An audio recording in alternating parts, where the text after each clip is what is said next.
Hello and welcome back inside the Parc Fermé for podcast number 770. You know who this is. This is Todd. No, Todd, not now. AKA Negative Camber. You know what I need you to do. You must convince the villagers that I'm harmless. That's exactly what I need you to do. Tonight, for your kind consideration, Paul and I are joined by a very special guest. Yes, Paul, hey, welcome to the show. I gotta give Paul props because this is all Paul. Paul always talks about, I'm all doing the heavy lifting, but this is all you, Paul. You reached out, you made it happen. Man, it was so difficult. Because my fingers, were nearly worn out from sending the message there to Wayne on Twitter, All the DMs. Yeah. Awesome. Hey, Paul set this up, and we couldn't be more honored to have our dear friend Wayne Sullivan on. Now, if you're not familiar with Wayne or his work, he began cooking like 26 years ago and worked his way up into some of the real high-end eateries in London before competing in Masterchef, believe it or not, where he was a semi-finalist. Amazingly. But Wayne, like all of us, enjoys Formula One. And after trying for years to get into the series, get this, Wayne now works for Williams F1 as their chef. And he's in Formula One. He gets a tour with Formula One. Wayne, it is awesome to have you on the show. Thanks for joining us. Well, thank you. Honestly, the pleasure's all mine. As I said to you before, the Parc Fermé, or its former guys, was the first F1 podcast I ever came across back in 2017. I apologize. I think my first my first podcast I listened to was the Austin Grand Prix review. Yes. And obviously, you guys, not your atypical sounding F1 fans, and I was just so intrigued. Then I just got into it, and then all your little sound bites. And then I was just religiously every week just waiting for it to come out. Oh, you're too kind, Wayne. Way too kind. Well, we really, really do appreciate it. I know it's late over in the UK, and we really appreciate you taking time. I've got a bunch of stuff I want to ask. Now, Grace and Paul and I have always been threatening to do a full wine and cheese food podcast. Yeah, if it wasn't F1, it would definitely be steak and red wine. Yeah, exactly. But I think our listeners would assault the keep with pitchforks and torches if we did just a full. But Paul very wisely said, but what if we did a food podcast but tied it to F1? Perfect. So that's what he's done. So I have a bunch of questions. Let's just jump in and really start at the beginning, because I want to try to get across to our listeners kind of how the circuitous route that you got to Formula One. But let's start in the beginning. Like a lot of people and some of the world's best chefs, they all started in the kitchen. Maybe they were young, they were cleaning dishes or whatever it might be. Is this how you started? And were you like cleaning? Did you take that initial job in a restaurant knowing that you wanted to become a chef, or did you decide to be a chef after just working and seeing the culinary art? Well, I was 14 and I started washing up in my auntie's pub. And I was so small, I was only a very little teenager, that I had to stand on 2 up to milk crates to reach the bottom of the sink. And then it just kind of went from there. Somebody wouldn't show up, so I had to do the starters. So another person wouldn't show up, so I had to do desserts. And then by the time I left school, cooking every weekend, I was almost sort of cooking all of the meals for the restaurant, for the pub. Then I went to college, did some chef training, hated it to begin with, really didn't want to be a chef. I wanted to be a journalist. And then my grandparents said, no, you've got to be a chef because there's this thing called the internet, and there'll be no newspapers anymore, but people will always need to eat. Which of course that is until there's a pandemic and all restaurants and everything closes down. But after sort of 2 or 3 years of college, kind of got the hang of it and wanted to push on further. I enjoyed the social side of it, really, the camaraderie in the kitchen. And then it just sort of snowballed from there, really. What part of the UK are you in at this point in time, growing up? In the Cotswolds. Paul, have you been to the Cotswolds? I haven't been to the Cotswolds. No, I haven't. Yeah, it's lovely. We've got about, I think there's 5 F1 factories within 50 miles of here. Yeah. Wow. Yeah. Oh, that's cool. Now, when you were young, like a lad, impressionable lad, 14 years old, were you a Formula One racing fan, just as a fan back then? Yeah. Yeah, my first season watching was '93. For my 12th birthday, I received Nigel Mansell Williams FW14 as a present, like a little Oh, Onyx yeah. one. And I was like, I don't really know what this is, but I sort of watch it. And then I sort of watched a couple of races at the end of the '92 season. And then when the '93 season started up, I was like hooked. Yeah. Bought every sort of edition of Autosport every Thursday. Watched all the practice sessions on Eurosport as it was back then, and then it just went and went and went. And yeah, so now It's been a while. Yeah. it has, Yeah. yeah. No, it's Yeah, crazy. Yeah. that is. So, how did your relationship with food sort of grow, I guess, as you moved into cooking, as you said? You said you did some culinary training at college. Did you then start to branch out as you started working in the food industry? Where did you learn the most about food and how it behaves and how to prepare it? You obviously love cooking. Do you love food? Because I know there's some chefs who love to cook, but they're not really foodies. Well, I have a bit of an on-off relationship with food because obviously I'm a chef and I love to cook, but sometimes I really love food and other times I really hate food. I'm not one of these. I'm not one of these chefs that you'll see come home after a 15-hour day and start making himself poached egg with truffle on toast and hollandaise. That's not what I'm about. I'll come home and I'll have a couple of pieces of toast or a bowl of cereal or something like that. But it just the passion for food was never there to begin with. For me, when I was younger, as a teenager going to college, food was just like a means of fuel. You Mm. eat it and you go out and you go drinking, and you get some more food afterwards, and then the next day it carries on. And it was only really when I'd left college and I got a job in a restaurant in Cheltenham, which is where I'm from originally, that it sort of I started to appreciate food and how everything went together. Um, and then I would go in on my days off, and sort of start working alongside the head chef in putting dishes together. And then that's kind of where it went on from there, really. And then it was sort of that head chef that put me forward for roles in other places, and it just went on and on. Huh. That's interesting. It's such a.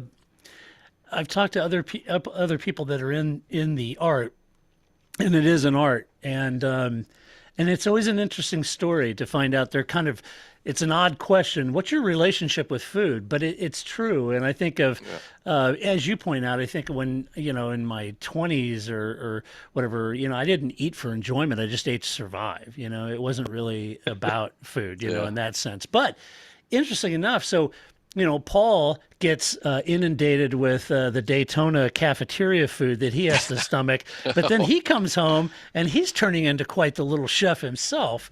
So, Paul, where did your love for food come from? Where did my love for food come from? Wow, that's really cool. I don't know, actually. It just evolved, I guess, Yeah. like Wayne or whatever. I just started cooking and figuring it out. And I've always been kind of into artistry and being creative, and food was something you could do that with. And then I just kind of, oh, what about this and this? And, how do I make a curry? I'd love to make a curry because I can't find a curry in America, And Yeah. so it just evolved from there. And that's why I ended up opening the coffee shop where we met, Todd, Yeah. because I couldn't afford to open a restaurant because I kind of wanted to, but I think the owning a restaurant is very different from enjoying making food, as I'm sure Wayne can attest to. Yeah. Yeah. It's a job. It's not like you don't get to sit down and have chat with everyone. You're working the hard craft, right? So, but that's why I opened the coffee shops, because that it was something I could afford to do and kind of feed that creativity and then sharing creativity with other people. And I'm more than happy for it just to be a hobby that I do at home, because I know it really turns on its head when you have to please the Lawrence Strolls of the world and all these people. And it's a job. You have there's a lot riding on it all the time. Health and safety, you've got to look into that. I mean, there's just a lot of depth to it that you need to be on top of, that kind of maybe takes off the little, what people's imagined fantasy of owning a restaurant or whatnot would be, Yeah. But it's what's interesting is, what Wayne did was, doing what race drivers do, what anyone does with a passion, which is, it's not what you do on camera, it's what you do off, right? It's what you do behind the scenes. Do you just go home if you're not being paid, or do you do that little bit extra? Are you just always doing it? That's why I'm in racing, right? It's because if I'm not doing it, I'm not that happy, right? It's like, I don't care if I'm being paid or not. I'm happy to be paid for it, but it's what I'd be doing anyway, and it's not a job at that point. You're just really happy and appreciative that you get paid for doing something you love to do. Well, this is what I say to people. Sorry, I'm one of these people that's in a very fortunate position to be paid to do what I love to do in an environment that I love being in. I don't see it as a job. I don't see it as work, because it's kind of like my two passions in life intersect. And I'm now just so lucky to be able to do it. Yeah, it's amazing. I know, in reading your bio a little bit, Wayne, I know that as time progressed and you became really kind of committed to cooking, you ended up working in some of the really nice eateries in London. I got to think, Wayne, that London is replete with seriously talented chefs, right? Very much so. I assume you learned a lot while working at some of these eateries. Who were some of your biggest inspirations in the cooking world? Formula One was standing, but in the cooking world, who were some of your inspirations coming up through the ranks in London? So I was fortunate enough to work with Marcus Waring at Petrus early in the early days, and later on when it was at the Barclay. And even though sort of attitude wise, he's very driven. He's obviously from the Gordon Ramsay stable, so he's got that sort of element to him. But Marcus's food, idiot sandwich. Yeah. But Marcus's food is, it's sublime. And so Marcus had a head chef working for him called Alan Williams, who went on to open his own restaurant in London, and working sort of like alongside Alan. It just opened my eyes. He was so inspirational. If there was ever anything coming up onto the pass that he didn't think I'd seen before, or wanted to get my opinion on, he'd always call me over and sort of do me a little plate and say, try this. But probably Marcus Waring and Alan Williams were the biggest influences. So when you got into that role, obviously you could cook before you got there. That's a given. But when you got there and saw those guys sort of ply their art, was that really, I would like, holy cow, I had no idea you could do that with that piece of meat or that piece of fish. Yeah, it's a real eye opener, because I've gone to places to work, or when I've been a freelance chef and gone in to help out, that I thought, I've got a fairly decent skill set. It's quite decent across the board. And then I see what some chefs can do, and I just think I literally know nothing. Because you're just constantly learning. And I always said to myself when I was younger that the day I stop learning and the day I stop enjoying cooking, because obviously the food thing falling in and out of love with, but the day I stop learning and the day I stop enjoying it is the day that I stop. Unfortunately, 26 years on, I still love it. Because it's different now, because it's not so much like a service environment where it's lunch and dinner and you're cooking for 40 people at a ridiculously high standard. Even though, we're still up against it time wise, it's just a different pressure. It's way more enjoyable.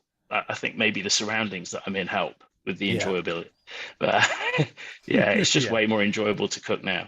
Well, we all know racetrack catering is marginal at best. So I'm sure anyone that sits down and eats something good when they go to the racetrack, no matter where it is very appreciative, because it can be pretty rotten, especially in the media room, right, Todd? Oh yeah, the worst food ever. The media room at Daytona. Good grief. And I've been in the paddock a few times in Formula One, and the media in the media room, and the food is But then I had the opportunity to go to the paddock club in Ferrari, and that was like a whole different world. That was a whole different world. So the competition, I want to talk about this. This is such a cool thing. No, Paul, I know Grace and Paul and I, we all like to watch these cooking shows like MasterChef and Hell's Kitchen, and and those kind of things. You were literally on MasterChef in 2016. You were a semi-finalist in MasterChef, and like all things in life, competition in your preferred field can be stiff, but it has to be really tough on a show like MasterChef. Tell us a little bit about the pressure of time that you learned or didn't, the creativity, and how that experience shaped you as a chef. What's sort of one thing it revealed to you about yourself or your culinary skill?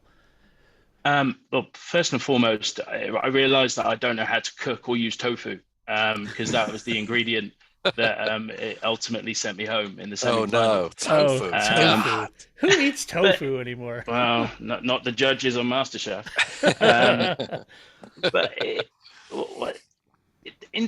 so in terms of MasterChef, you only see, like a 59-minute program on the TV after it's been edited, Yeah. but you are only cooking for like an hour and a half a day. The rest of it is the walking shots, the Oh, interviews really? in the room. Okay. Yeah, there's a Yeah. lot of waiting around, and you are only really cooking for an hour and a half maximum. I think the longest we cooked for was 3 hours, and that was like a knockout one. There was all 12 chefs in the studio all at once, because it's not a kitchen, it's a studio. So you've got really red hot, you've got hot studio lights beaming down on you. There's no aircon, so it does get very warm. But in terms of the timings, I surprised myself that I actually got stuff ready quicker, because I only practiced one dish in the entire competition. I think I cooked 9 in total, but the only one that I practiced was the very first one that I did, because when you get further into the competition, you leave on one day and they say, right, we need you back in 2 days. You can't practice a dish. Yeah. Oh, So yeah. so when you hear a chef on there say, well, I've practiced this dish to the end of time, it's like, well, I don't know when you've had a chance to do that, mate, because I spent more time on a train. That's But awesome. no, it was really good. It was such good fun. And the judges, obviously Marcus Waring, who I'd worked with before, he was one of the judges, and Monica Galetti, she's really helpful. And they can be quite savage, but if they give you feedback and you work on it and you come back in the next round and you show that you've implemented the feedback that they give you, they're really encouraging and they really appreciate that. But if you come back in the next round and you've just ignored the feedback that they've given you, then they will tell you a new one. Because, as much as it's a competition, you're there to learn as well. Right. And I learned a lot about my cooking style. I was sort of not so much afraid, but I was a bit worried about putting my food onto the plate, because it was a little bit different to what a lot of chefs were serving, especially in my area. And then after the competition, it kind of gave me the validation that the way that I was doing food was good. And it gave me a lot of confidence about myself. And yeah, the next sort of 6 to 7 months after the showing on the TV, it was just skyrocketed. Now, do you think having that on your CV helped you eventually open the door to get into the Formula One? Perhaps, I don't know. The way that I sort of fell into Formula One was so I would tweet the teams every now and then, and I'd tag all 10 teams and say, look, do you need a chef? Here's some of my work, like a little bit of a sort of thirst trap sort of thing. And then a member of the F1 media, I won't say who it was, he had sort of sent me a message and said, do you still want to work in F1? And I'm like, hell yeah, absolutely. So he said, send me your CV by tomorrow morning at the latest, chuck some photographs in there, chuck a little bit of bump about yourself, and I might be able to make something happen. And then 2 weeks later, I was interviewing for Racing Point, as it was back then. Wow. For the head chef role for Racing Point. Yeah. Was VJ still there then? Was he flipping the burgers in the back? No. No. So this was at the start of 2020. That's right. Yeah. So this was at the start of 2020, and so it was a 2-day interview process. So I did day 1, and they said, right, can you come back next week? And I'm like, yeah, absolutely. So I did another 2 days with them.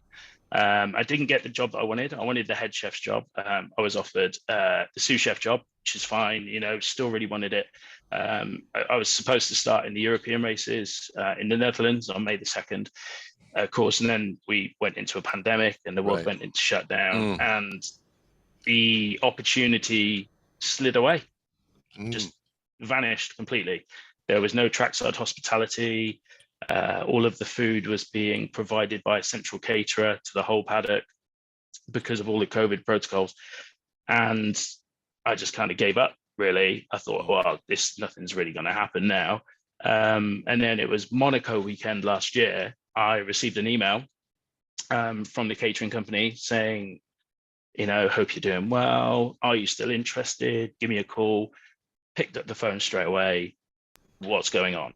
Can you do 4 races? Can you do Baku and then France and 2 Austrias? Absolutely. Where do I sign up? So I was only supposed to do the 4 races, and I ended up doing 14 last season. Wow. Wow. Now, were you working in a restaurant at that point, or because of the pandemic, no one was working? No. So I'd actually started up a cook at home food delivery service. Okay. Where called Burger and Brownie. So I was sort of making burgers and burger kits and brownies to deliver to people in the local area, because we live in the middle of nowhere with no Deliveroo or Uber Eats. So I was doing that. Really. So just doing what you needed to do, right? Yeah, just surviving. Wow. That's amazing. Yeah, that's awesome. So you got into Formula One. You ended up. I'm wondering why Formula One in particular, or why motorsport, being a motorsport chef as it was. What was the compelling interest of being a chef in F1 versus trying to rise to be a head chef at a posh eatery, or starting your own restaurant, or your own, service like you did? What was the compelling reason for that? Just the passion for the sport, really. I've always, like I said, I've always been into F1. I've always wanted to work in F1 no matter what. I love traveling, even though I've got a young family. I've got 4 children. Wow. I know. Wow, we stopped on man-to-man coverage, but you went full zone defense, didn't you? Oh yeah, we still are defending massively. Yeah, but and it's a passion that I've always had. Mm-hmm. And it's an opportunity to do, a thing that not many people in the world can do or have done. There's 10 teams in the F1 paddock. Each kitchen has a certain amount of people in the kitchen, and I am one of those lucky few. Yeah, it's interesting. Paul and I, as long as we've been doing these podcasts, we've always tried to represent the men and women who do all the things that make the teams work. And I know there's a big push, we got to get young kids in STEM. Well, not necessarily. There's other opportunities in Formula One when you look at it. And we've always tried to highlight, that's why I'm so honored to have you on, because we want to highlight very strongly the people that make Formula One work, and hopefully, encourage the fans out there to consider the entire operation, not just the driver, engineer, and team boss, but the art of feeding an entire team, food, hospitality. It's a massive undertaking that most fans forget to consider. And I just was wondering if you could tell us a little bit about the food and hospitality industry within F1 in general. The teams, they have to feed the paddock club, the hospitality, how massive and important it is, because there has to be quite a difference, as you said, from serving 30 tops in an evening to serving an entire team, sponsors, and everything else. Mm-hmm. Yeah. So it's logistically, it's huge, because you are feeding 90 people 3 times a day. That's just the team. And then you've got guests, VIPs, the drivers, the owners on top of that as well. And then you have to think about Paddock Club and other guests and other invitees. So it takes a hell of a lot of planning, and there's not many of you in the kitchen, and the kitchen isn't very big. How many of you are there? So with Aston Martin last season, there was 4 in the kitchen. There was 3 chefs and a very highly skilled kitchen assistant, who I would call a chef, but his official title was kitchen assistant. And we had a logistics manager as well, who sort of went and procured all of the stock, shopping that we needed. And it was just us, just the 4 of us, basically, smashing out food, and really high end food as well. It's not grub.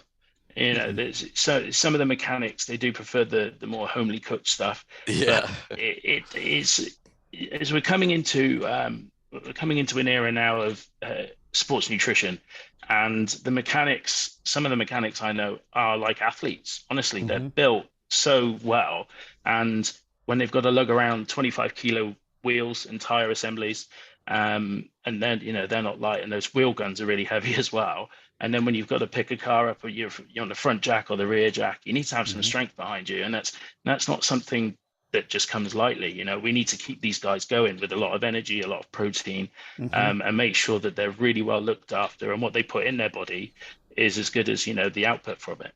Mm. So when you jump from country to country, obviously, where does the food all come still from one central place, or does it come from the local Yeah, where's it surrounds? sourced from? Yeah. So we source it from a local trackside supplier.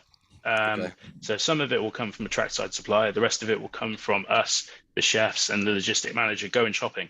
We'll go to local supermarkets, local markets. We'll find sort of small little delis for the more high-end stuff, small little nice butchers.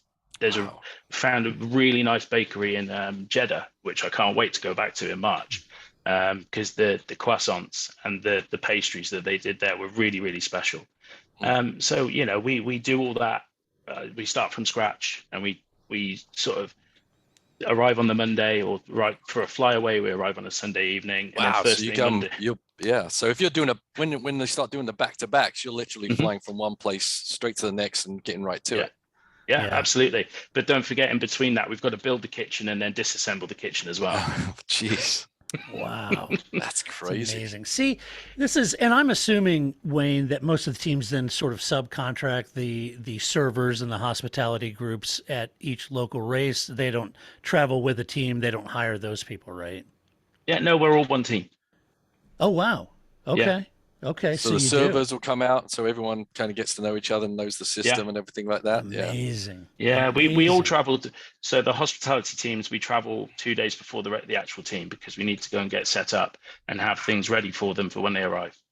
Wow, that's Wow. a long lead time. See- And obviously because you have to go shopping and find the little Mhm. things and get ready, Mhm. you would expect that kind of lead time to set up a See, restaurant at every track. I got Yeah, an idea, basically. Paul. I got an idea. Because this is such a Hot dog team. cart. Well, that's good. I want to do it. No, I want to do Paul Charsley's pop-up taco stand. There you That's what I go. want to do. No, I got an idea. Because this is a team, and this is such a hidden part of Formula One that few people really kind of get a peek at, I think they should have each year like an F1 chef off, right? I think F1 should have a competition. You could do it at They Monaco, right? Where each team has their chef and the chef team and a series of hospitality folks serve all 20 drivers. And then they all get voted, right? And it'd be a bit like Hell's Kitchen. And then that way, you guys would win a trophy and have a podium for second, third. You win it, you keep the trophy, and that's your bragging rights for the year. And broadcast it. Hell, I know Paul and I would watch it. That would be fantastic, because they used to do that mechanics boat race across Yes. the lake in Canada. I Yeah. think a Yes. food off would be, there you go, Wayne. That's what you do when you get That's back. it. When you go to Barcelona, say, this is I'll what we're pitch doing it. this year, everybody. Yeah. Pitch it. Yeah. That would be But awesome. I'm not sure Lance wants to be on camera, because I'm pretty sure you still have to cut his veggies up. Yeah, From what yeah. poor Lance. Make sure all his vegetables and everything's separated on the plate, nothing's touching. Yeah. Cut his, No comment. So Paul brought up a good thing, and it was one of my details. Let's get into the food details a little bit with you. We asked about how the food is sourced locally, flown in. Who creates the menu for each race weekend, and what considerations have to be taken into account when doing that menu creation? So with the former team, the head chef would write the menus.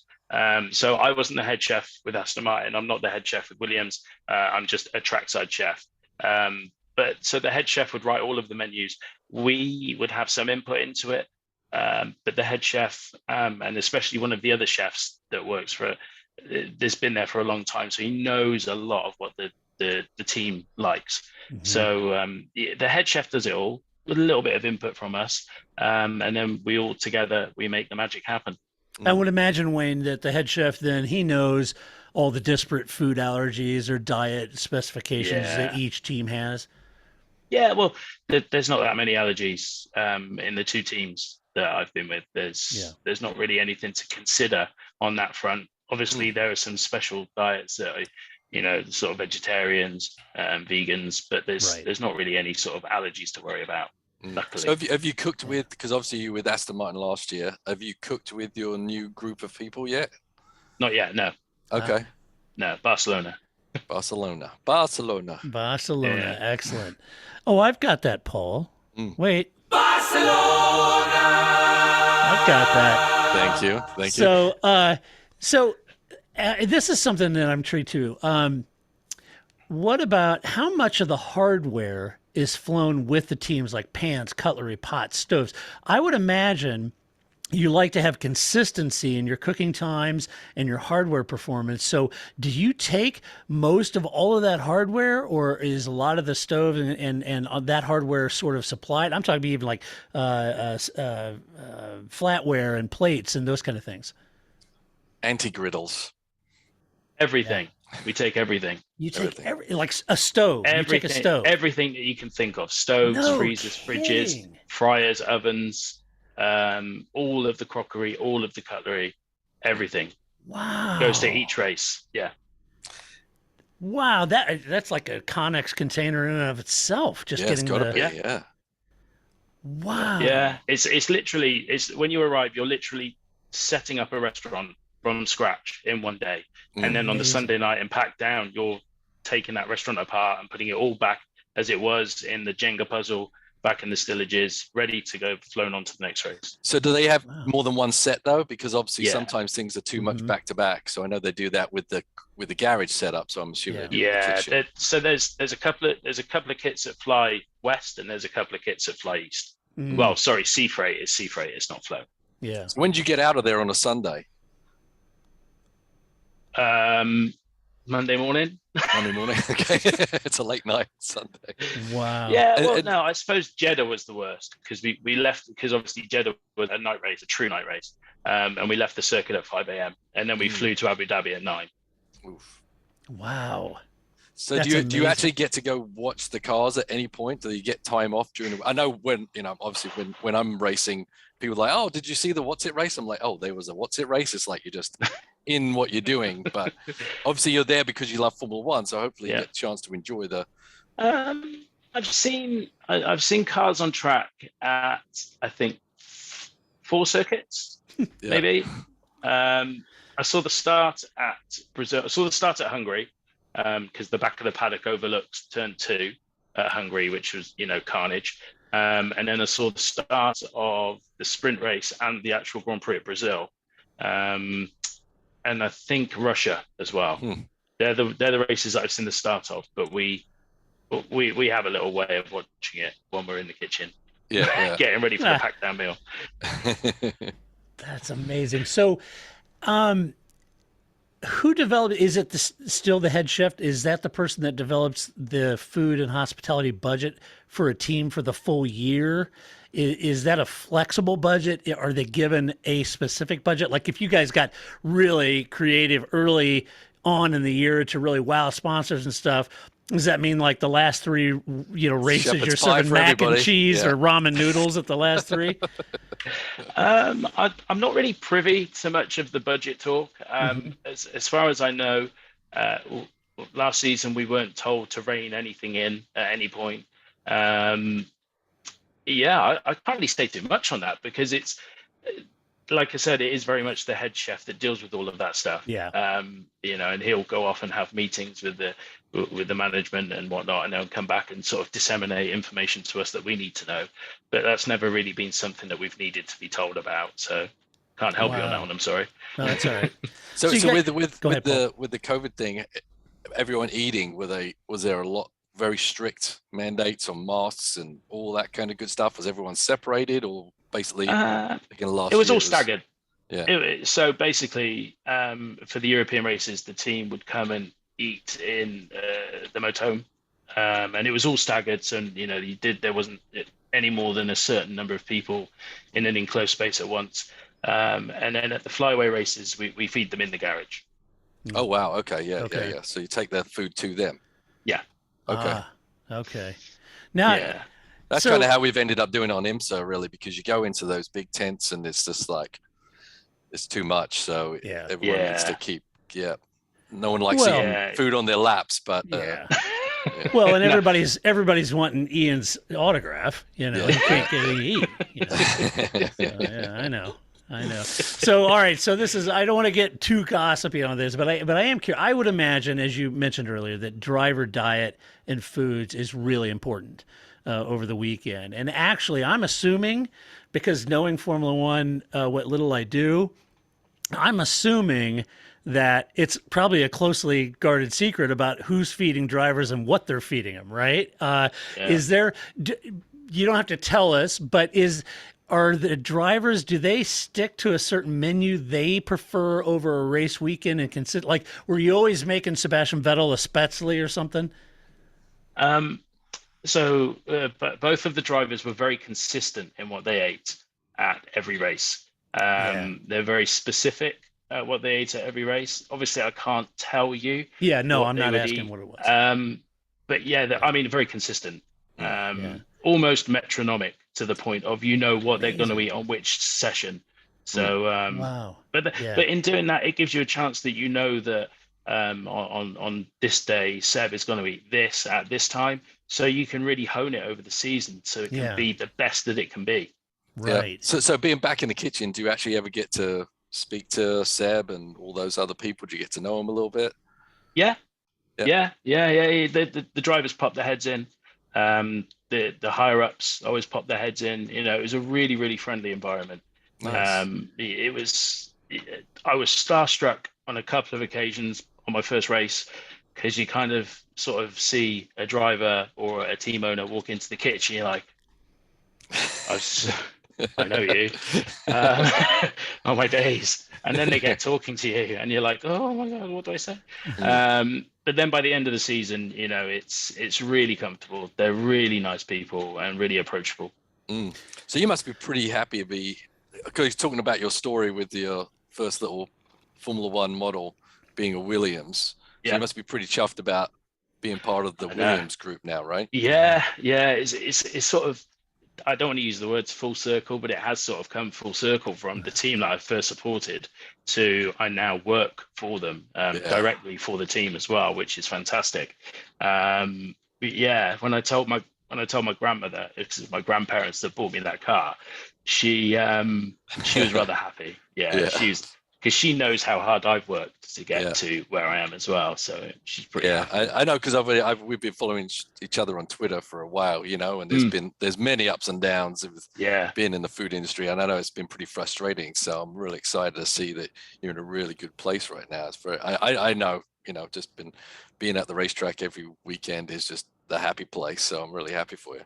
Oh, thank you. No, I really appreciate that. That's cool. Yeah. What I know we talked about driver fitness via food, and I know that's important. They, like you said, they have a metronomic sort of program. So, gossipy, did you ever make a Cornish pasty? And if so, did you ever give one to Ted Kravitz? Because I happen to know he doesn't like the smell of them, but he likes them. That's what he told me anyway. No. Oh, okay. No. There hasn't really been, because of obviously all the COVID protocols. Prior to COVID, so when I first interviewed for a role, I was told that the drivers they mingle in different motorhomes. You get a lot of the different team managers coming in. So, but there's been none of that. So it's all very up until the sort of tail end of the season, everything was bubbled. So it was difficult to sort of get anywhere near. Yeah. I did try and get in the back of one of Ted Kravitz's shots on his notebook, but I was told to shoo. That's close. That's when you should have flung the pasty at him. I'll do that. You can't take me out this shot. Yeah, I'll take some Ginsters over to Bahrain with me. There you go. Perfect. That's awesome. What other team chefs are you really impressed with in the paddock? Is there something like another chef at some of the teams you've seen their work, you're impressed by their artistry? Are there some other chefs that really impress you there? again, because of the bubble situation, you Mm-hmm. don't really get to see anybody else's food. Do you ever get to taste anyone else's food? No, No. no, Because you'd be like, oh, but that's crap. yeah, no, come down here, Yeah. come and put some green on. It used Much to better. be Ferrari was the place to go, right? Everyone would Oh, try man. and go, Yeah. walk past Ferrari about lunchtime to get their pasta fix and espresso Yeah. afterwards. But Yeah, Yeah. Ferrari are good for, so we call it paddock shopping. And Ferrari are pretty good. They've usually got everything. Yeah. That's awesome. Well, I've been the benefactor in the Paddock Club. It was epic food. I will say that. It was really good. That's hilarious. Tell us a little bit about kind of, let's say like Sophina or Symantec or the owners Doralton are going to come to the race, or how do you decide on a particular menu for one of your key title sponsors, main investors or main sponsors? I would imagine that the pressure's pretty high to deliver. And so is that, is it just standard? No, we don't really alter that, or do you really throw out the red carpet and really do something special, a special menu for a certain sponsor? Well, the menus are written every race. It's a completely different menu every single race. If somebody asks for something specific, then we will incorporate it into the menu. How the season's menus are going to be written, we've collaborated and written a few menus between us. When it gets further down the line, for the more sort of high-end VIP stuff, I'm not really sure how that's going to work yet, so I can't really answer that. Yeah. But all I can say is that the VIP menu or the guest menu is completely fresh, completely new every single race. Wow. So when you travel, obviously the kitchen staff travel all together, right? So everyone, a minibus comes up and picks everyone up to take you to the airport, and you're off on your private jet, or is it a commercial, or how do you guys travel? So last season was charter. There was a lot of charter flights. Yeah. I think it was only 2 commercial flights. But again, that comes down to bubbles, really, because if you've got, say, for instance, you've got 240, 250 operational Formula One staff, and they're on a plane with a couple of people who aren't sort of as rigorously tested as we were, and something happened, then that could take down a hell of a lot of teams.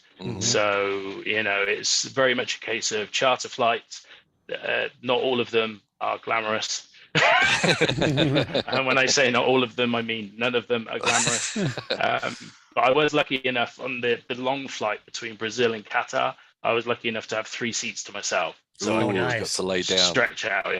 Yeah. Now, does nice. Does it just one team per charter flight, or there's more than one team head out that way? Like the kitchen staff from 3 teams end up pooling together or something? Yeah, it's the latter. Okay. And then when you get do you get your own hotel room, or do you have to share with somebody? How's that whole?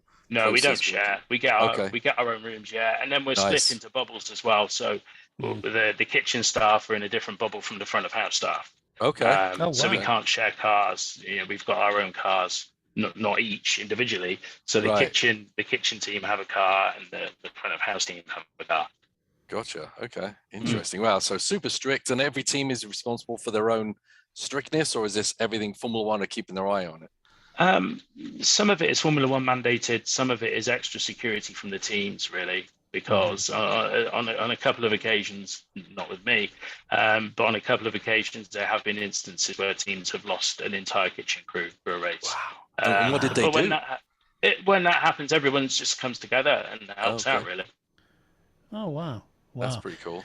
Have there been some races and incidents like getting to and from track, in some different areas? I know, there's sometimes, some of the areas you guys got to travel to may not be the nicest in like certain Brazil. Locations. I knew you were going to And I'm looking at you, Sao Paulo, but because Williams, they broke in several years ago and stole all their laptops, for crying out loud. Poor Frank. And, after that weekend, Frank was like, so what, have you had any altercations? No. Sao Paulo this year was really fine. Because you have security to and from the track anyway. I think the scariest driving experience I had this season was Saudi Arabia. where I'm not entirely sure how people get a driving license in Saudi. I think they're basically asked, "Do you have eyes?" And they say yes, and then you're given a car to just basically be a 3-ton bomb. Yeah. Because it's just driven at you at incredibly high speed with little Really? to no. Hang on, can you hear that rain No. coming I don't. through my mic? No, okay, Give me cool. something. Sorry. Wait a minute. It's raining in England? No, that never rained. happens. It's rained for 24 hours straight. Oh, dear. Nice. Luckily, my eldest son is called Noah, so we'll get him to knock up an R. There you go. 2 by 2. But no, so going back to Saudi Arabia, I shouldn't have said they drive it at you like a bomb. It's out there now. You edit that. We know what you meant. Yeah, they're coming at you, and it's So basically, Saudi Arabia driving is a certain eye opener because there's I'm not entirely sure if there are rules of the road, but maybe I might get the hang of it next time. yeah. I think China's kind of similar to that. It's just the density of population. Yeah, So- but we don't get to go to China this year. I know. Yeah. Which is a shame. China is one of the races that when I can get to, I'm really looking forward to. Yeah. You do get to go to Japan, though, I think. I can't wait. That's And good. Singapore. Yeah. Did you Did you get to eat some of the local cuisine in Austin when you were down in Austin? I didn't come to Austin. Ah. Unfortunately, no. That was one race. That was the one race that I didn't come to. Oh, okay. I can't remember why, but no. It's unfortunately I didn't get to come.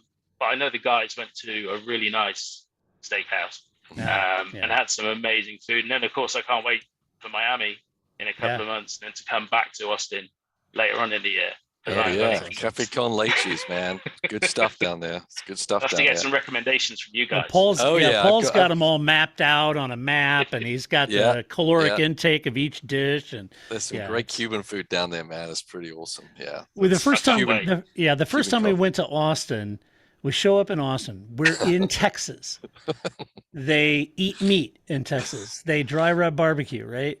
And we show up in Texas, and they say, "All right, well, we're gonna go to eat." And Paul's like, "Yeah, let's go find a curry." You're so British.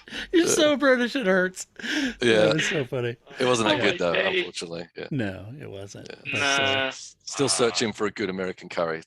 I think Grace has found it in Washington D.C., but I haven't seen it. Yes. So, it's a big expat community in Washington, though. Yeah, for sure. Yeah. So with Alex Albon coming on board, I guess you guys will have to sit down with him at some point, go through his diet, what he wants, the kind of food he likes, those kind of things. And I would imagine, kind of going back to your thing, I would imagine Alex, just like Seb or Lance or any of the drivers, they know what they want from a protein, carb combination and with their fitness trainers, et cetera. And they know, because it's a long weekend and it's such demanding on their bodies, they know how their bodies react with particular foods. And I'm not trying to get graphic, but you wouldn't want to roll the dice on some new dish and then have the trots when you get in the car, right? Yeah. So we haven't met Alex yet. We haven't met his team either. But it'll be a case of we sit down with his trainer and Alex, and we just basically find out what his diet is, and then we'll accommodate it. Because he's the driver. He's one of the two reasons why we're there over the weekend is to put him in the car and make it go fast. Yeah. So do you get any downtime at all to go see the surroundings? It doesn't seem like there's you can't spend an extra day and stuff. You got to move with the team as the team goes. Not really. If you manage to get the kitchen build done quick enough and the shopping done, you might get a Monday night off, possibly a Tuesday night, but the rest of it is very much at the track, at the crack of dawn, leave after the team have left, and then rinse, repeat for the next 5 days, really. Yeah. Which is a shame because we do go to some amazing places. Yeah. But, you aren't there on holiday. To see some of the sites would be nice. It was pretty decent after Abu Dhabi because we stayed on for the tire test.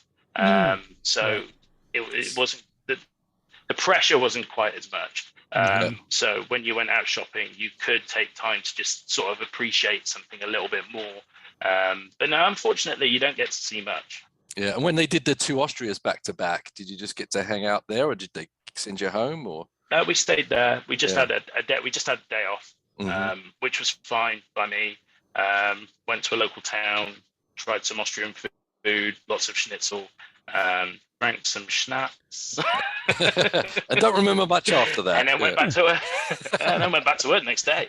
Yeah. The glamour of racing. Schnitzel and It's very schnapps. glamorous. Very glamorous. It almost seems like you have to DVR the races and watch them when you get home. Almost, you don't get to see the races. Or when do you watch the race? I don't. Well, I see snippets of the race on the screens in the motorhome or the hospitality area, but I've got all the races recorded. I think I've only seen it. So since Baku, which was my first race, I've only watched the USA. I've only watched the Austin race. That's the only race I've watched from start to finish. Because you just don't have time.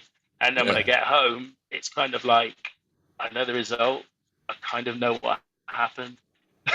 So I just want to go to sleep. Yeah. I'm tired. Yeah. Got to tend to your 4 children, you know? Yeah. Absolutely. Yeah, they're hard work.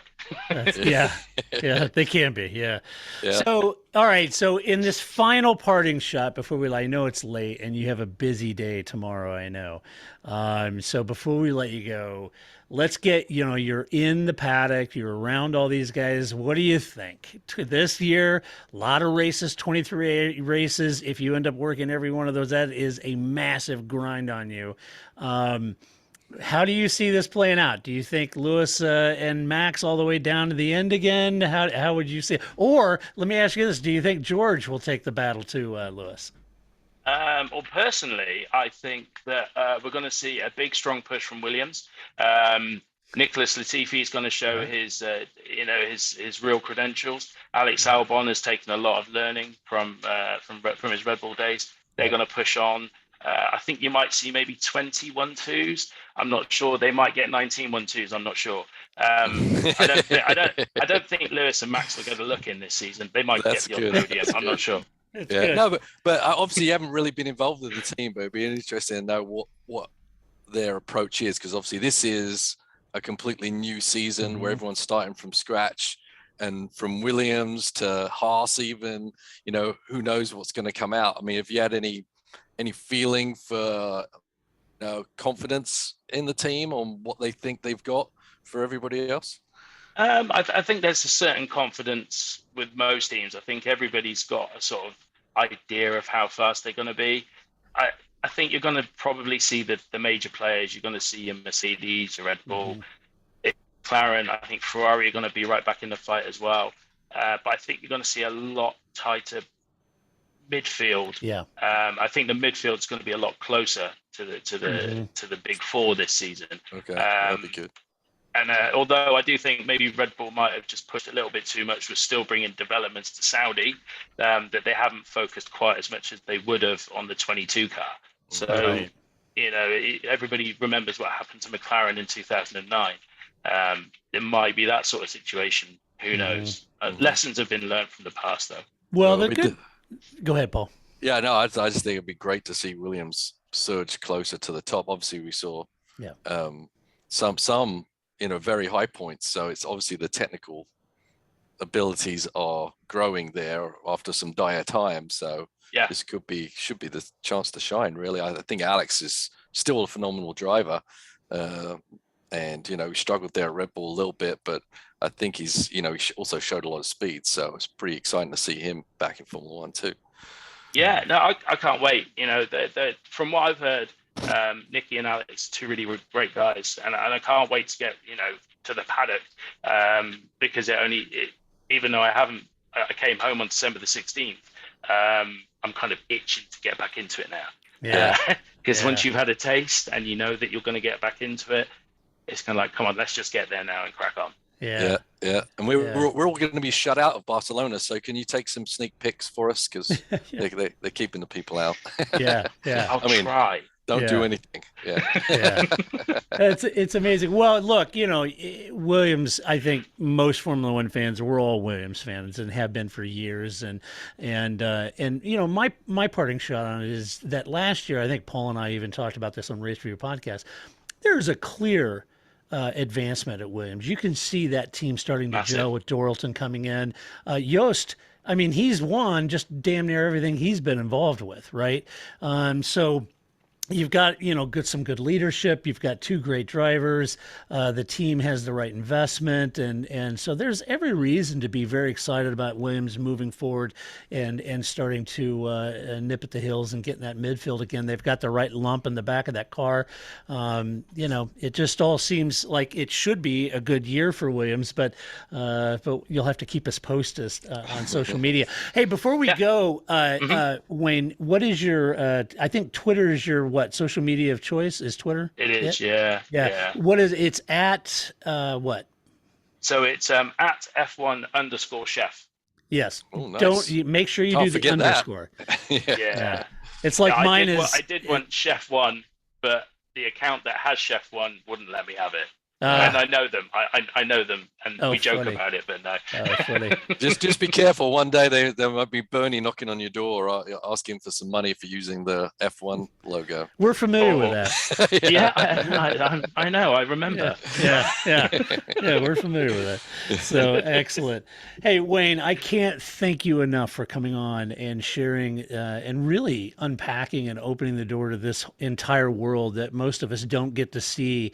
And it's what an honor that you would take time out to come and just talk to us and share this with you. So we're wishing you all the best going forward in 23. And I hope it is a very successful season for you guys and for you personally. I hope this becomes a real year that you look back and say this really was a catalyst in moving my career into F1. So wishing you all the success, and thank you so much for coming on. Yeah, cheers, Wayne. Well, thanks. Honestly, the honor's all mine, and with a highlight, a highlight as good as this so early in the season, I'm going to have to be stratospheric to be. You're too kind. Excellent. Well, folks, thanks so much for joining us for this podcast. Really appreciate it. Thank you so much for our Patreon supporters. We could not and would not do this podcast without you. And until next week, when we come back to do it all over again, this is Todd, aka Negative Camber, saying so long. That's it, man. Game over, man. It's game over.